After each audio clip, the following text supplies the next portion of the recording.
చాలా బతుకులు చిత్రమైపోయి, చాలా మరి ఈ వయసులో అమ్మాయిలు భర్తలను కోల్పోయి, తండ్రులను కోల్పోయినటువంటి పిల్లలు తమ ఇంటి వాళ్ళను కావలసిన వాళ్ళను కోల్పోయినటువంటి బంధువులు మనకి ఇక్కడ కనబడతా ఉన్నారు.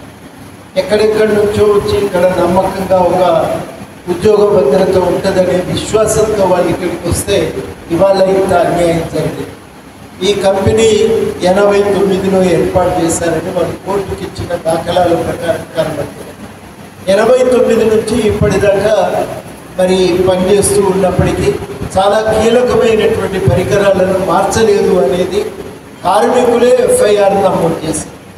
వాళ్ళే ఎఫ్ఐఆర్ నమోదు చేశారు. కీలకమైనవి బాయిలర్లో ఇంకేముంటాయో ముఖ్యమైనటువంటివి డ్రైయర్లో వాటిని మార్చలేదు, రియాక్టర్లలో వాటిని మార్చలేదని, ఆ మార్చకపోవటం ఇది ఒక ప్రమాదానికి కారణం.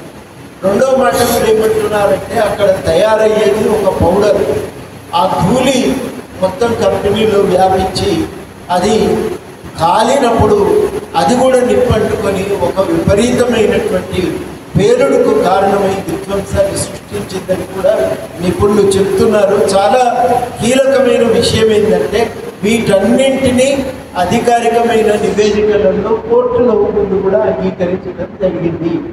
ఇది మన అందరం కూడా ఇవాళ గుర్తించవలసినటువంటి విషయం.